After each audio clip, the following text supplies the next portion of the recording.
Hello dear friends, ഞാൻ നിങ്ങൾക്ക് ഇന്ന് ഷെയർ ചെയ്യുന്നത് അറബിക് മസാലയാണ്. മന്തി, കബ്സ, അതേപോലെ മജ്ബൂസ് എല്ലാം ഉണ്ടാക്കാൻ വേണ്ടിയിട്ട് ഈ മസാല ആവശ്യമാണ്. നമ്മളെല്ലാവരും ഇത് പുറത്ത് പോയിട്ട് കടയിൽ നിന്നും വാങ്ങലാണ് പതിവ്. ഇനി നമുക്ക് നമ്മുടെ കയ്യിലുള്ള ചേരുവ കൊണ്ട് വീട്ടിൽ തന്നെ ഉണ്ടാക്കാം. ഇതിനു വേണ്ടി 4 ടേബിൾ സ്പൂൺ മല്ലി എടുത്തിട്ടുണ്ട്. എപ്പോഴും ഫ്രഷ് ആയിട്ടുള്ള നല്ല ഇനം സാധനം എടുക്കണം.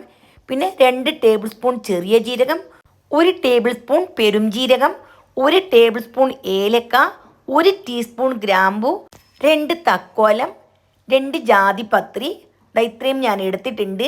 പിന്നെ 1 ഇഞ്ച് വലിപ്പത്തിലുള്ള 3-4 കഷ്ണം പട്ട, 1 കഷ്ണം ജാതിക്ക, 1 ടേബിൾ സ്പൂൺ മുഴുവനായിട്ടുള്ള കുരുമുളക്, 1 ഡ്രൈ ലെമൺ വലുതാണെങ്കിൽ 1, ചെറുതാണെങ്കിൽ 2 എടുക്കണം, 2 വറ്റൽമുളക്, പിന്നെ ഉണങ്ങിയ ഇഞ്ചി ഉണ്ടല്ലോ അത് 1 ഇഞ്ച് വലിപ്പത്തിൽ എടുത്തിട്ടുണ്ട്. ഇനി ഇതെല്ലാം കൂടി നല്ല പോലെ ഒന്ന് വറുത്തെടുക്കണം. ഇത്രയും ചേരുവകൾ ആദ്യം തന്നെ എടുത്ത് വെക്കുക. അപ്പോൾ ഞാൻ വാങ്ങിയ പാക്കറ്റ് ഉണ്ടല്ലോ അതിലെല്ലാ സാധനങ്ങളും കിട്ടും. അങ്ങനെയുള്ളൊരു പാക്കറ്റ് വാങ്ങിയാൽ മതി.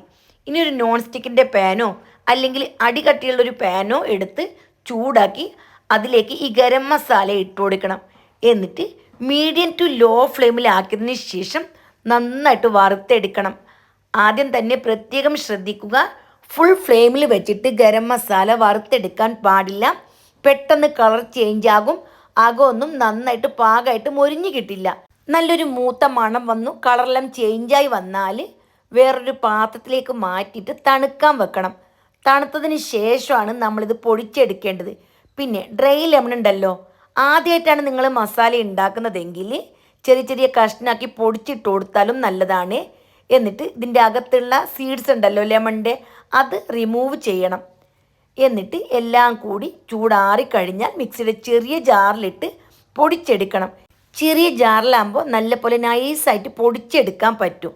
പിന്നെ ഡ്രൈ ലെമൺ ഉണ്ടല്ലോ അതിൻ്റെ അകത്തുള്ള സീഡ്സ് എടുത്തില്ല എങ്കിൽ ഈ മസാല നല്ല പോലെ കയ്പ്പ് രസം അനുഭവപ്പെടും. പിന്നെ 1 ടീസ്പൂൺ മഞ്ഞൾപ്പൊടിയും 1 ടീസ്പൂൺ ഏലക്ക പൊടിച്ചതും കൂടി ചേർത്ത് വീണ്ടും നന്നായിട്ടൊന്ന് പൊടിച്ചെടുക്കണം. ആദ്യം ഞാൻ ഇതിലേക്ക് 1 ടീസ്പൂണാണ് ഏലക്ക ചേർത്തിട്ടുണ്ടായത്. 1 ടേബിൾ സ്പൂൺ നിങ്ങൾ ചേർത്തിട്ടുണ്ടെങ്കിൽ പിന്നീട് ഇതിലേക്ക് ഏലക്ക പൊടി ചേർക്കേണ്ടതായിട്ട് ഇല്ല. അപ്പോൾ എൻ്റെ കയ്യിൽ ആദ്യം തന്നെ ഏലക്ക കുറച്ചാണ് ഉണ്ടായിരുന്നത്. ഞാൻ പൊടിച്ചിട്ട് സൂക്ഷിച്ച് വെക്കലാണ് പതിവ്. അപ്പോൾ അതുകൊണ്ടാണ് ഞാൻ ഏലക്ക പൊടി ചേർത്ത് കൊടുത്തിട്ടുള്ളത്. പൊടിച്ചതിന് ശേഷം ഇതിൻ്റെ ഒന്ന് ചൂട് ജസ്റ്റ് ആറണം. ആ പൊടിച്ച് ഉടനെ ബോട്ടിലിട്ട് വെക്കണ്ട. ഒരു 10-15 മിനിറ്റ് കഴിഞ്ഞതിന് ശേഷം ബോട്ടിലിട്ട് സൂക്ഷിക്കാം. അപ്പോൾ അറബിക് മസാല റെഡി.